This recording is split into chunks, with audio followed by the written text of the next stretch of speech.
Greetings and welcome to this next installment of Bible Topics that make you say, hmm. And I'm Robin Sweet Ransom. All right, so what do I have in store for you today?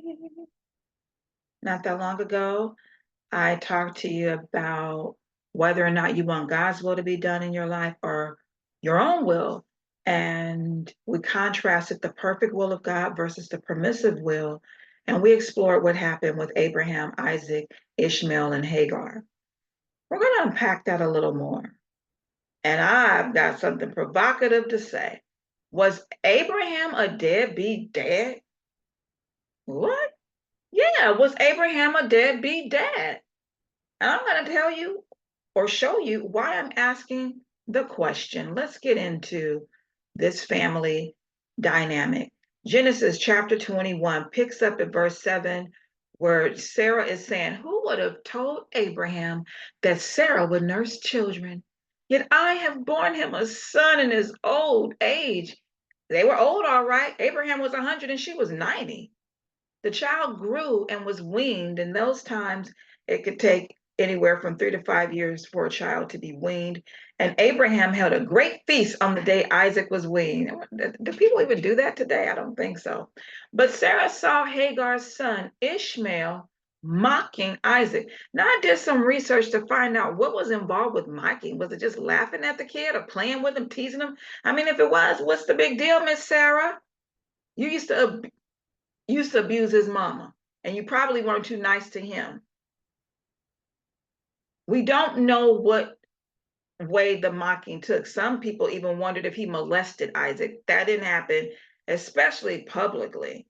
So it could have just been him deriding him and, feeling threatened because now the promised seed is here and that's going to cut into Ishmael's and what he would get. And at this time, let's say Ishmael was 13 when Isaac was born. So if Isaac was 5, then Ishmael would have been 18, a grown man. So at some point, you need to stop playing with kids a certain way when you're too old to be doing that. So maybe excuse me, maybe Sarah saw that this was going to go somewhere far. Maybe she feared what happened with Cain and Abel, that Ishmael would kill Isaac in order to have the whole inheritance. We just don't know. But she did say to Abraham, drive out this slave with her son, for the son of this slave will not be a co heir with my son, Isaac. Not our son, but my son. Now, this was a very difficult thing for Abraham because of his son Ishmael. But God said to Abraham, do not be concerned about the boy and your slave. Whatever Sarah says to you, listen to her, because your offspring will be traced through Isaac. See, if they had just done things God's way in the first place, then they wouldn't be dealing with this madness. Let's go on, verse 13. But I will also make a nation of the slave son. Why don't you just call her Hagar, Lord? I will make a nation of the slave son because he is your offspring. So I'm going to honor the promise I made to you to prosper you. Early in the morning, Abraham got up. Listen to this. He took bread and the water skin, put them on Hagar's shoulders, and sent her and the boy away. They live in the desert, and you're going to give them a bottle of water and some bread. No animals, no servants, no real food, and you're going to send them on their way? I ask, was Abraham a deadbeat dad? She left and wandered in the wilderness of Beersheba. When the water in the skin was gone, she left the boy under one of the bushes. Then she went and sat nearby, about a bow shot away, for she said, I can't bear to watch the boy die. So as she sat nearby, she wept loudly. God heard the voice of the boy, and the angel of God called to Hagar. This is the second time she got a visitation from the Lord after, in my opinion, she was abused by Abraham and Sarah. God called to Hagar from heaven and said to her, what's wrong, Hagar? Don't be afraid, for God has heard the voice of the boy from the place where he is. So remember, she was sent away, or she wasn't sent away. She ran away when she was pregnant with Ishmael, and God told her to go back. It's going to be all right. And now she's being sent away with her son grown now. And God is reassuring her through the angel, it's going to be okay.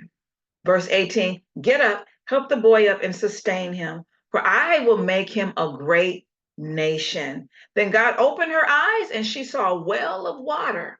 So she went and filled the water skin and gave the boy a drink. God was with the boy and he grew. He settled in the wilderness and became an archer. He settled in the wilderness of Paran, and his mother got a wife from him from the land of Egypt. At least she's free now. Was Abraham a deadbeat dad? You see this story? What do you think? Would you have done better for your child? Abraham was rich, and he just sent him away with some bread and some water, and like, okay, whatever. Yeah, God did say, listen to Sarah and send them on their way, but did God say don't give them nothing? You just gonna leave it to God to take care of them. That's what we do now. 1 Timothy 5:8. Now, if anyone does not provide for his own relatives, Abraham, and especially for his household, he has denied the faith and is worse than an unbeliever. And this is a man of faith. This is God's friend who's known for his faith. But I got a problem with you there, sir. Abraham was a good man, but he wasn't fallible. He was fallible. Let's talk about the perfect will. God's perfect will was for Abraham to become a mighty, great nation. That's Genesis 12:2 and Genesis 15:5 and 6, where God affirmed what he planned to do for them. And Sarah was promised that she would be the one to give him a son, but when it wasn't happening fast enough, they thought they'd help God along.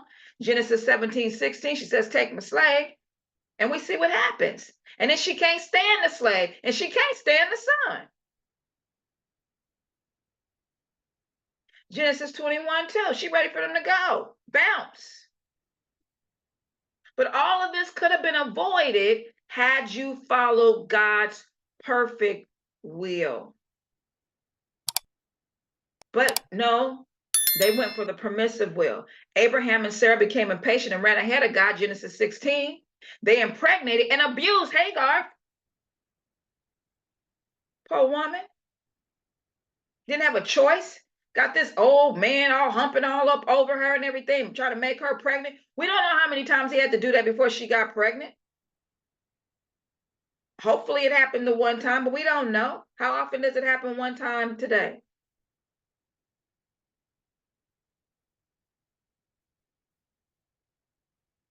Yeah, Hagar, when she found out she was pregnant, she began to despise Sarah.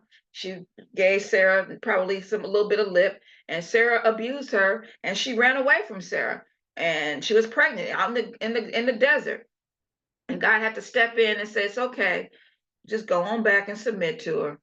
She's not going to be abusing you. Just go on back. Oh, no, actually, he didn't promise she won't abuse her. He just said, go on back. I got you. Abraham wanted Ishmael to be the covenant heir. Genesis 17:17 through 21. This is what he wanted God to permit. Because Abraham was in love with Ishmael. That was his boy. Wasn't in love with Hagar, but he was in love with Ishmael. So it's a guy, you know what? Just let all those promises you talked about, let it be through Ishmael. God said, no, I already told you. It's Sarah. The promise is going to come through Sarah, through Isaac, not Hagar, the slave, through Ishmael, son of a slave. Because I want my people to be free. Abraham failed to protect Hagar and Ishmael. You think? You're going to send them in the desert with some bread and some water? Come on, dude. No animals, no servants, no meat, no nothing. And you don't even care what happens to them after that? You just gonna pray and hope everything is okay. Seriously. Okay, well, God made it okay. But after she got to the end of her rope, run out of everything, and she's just scared that the boy, he ain't no baby now, about 18, he's gonna die. Seems like he was a weakling, 18. He should have been taking care of her. But anyway, God came to her through the angel and said, it's all right, we got this, it's gonna be all right. And Ishmael is gonna become a mighty nation. You all right. It's gonna be all right. It's not the way I wanted it to be, because if it was the way I wanted it to be, Ishmael would never be here. And we see the hell that goes on between the descendants of Ishmael and the descendants of Isaac today. Perhaps not all of the Arabs come from Ishmael, and perhaps not all those who claim to be Jews over there come from Isaac, but we see the repercussions of that enmity that started way back then, that it could have been avoided had they followed God's perfect will and not pushed ahead of God, so that he would have to permit some things and let it go and try to make it all come together for the good of those who love him. Romans 8:28. But yet and still, God can turn our mess into a message. So do y'all think I went too far? Do you think Abraham was a deadbeat dad? Well, I do. God is not a deadbeat dad. Even when you are old, I will be the same. Even when your hair has turned gray, I'm trying not to let mine turn gray, child.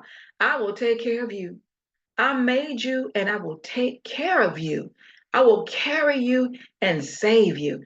Isaiah 46:4. Isn't that beautiful? To have a daddy like that.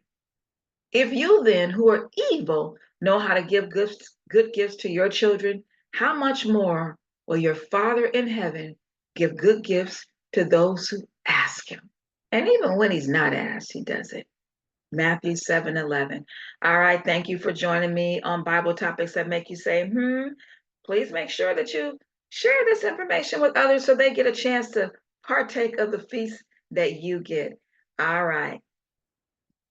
See you next time.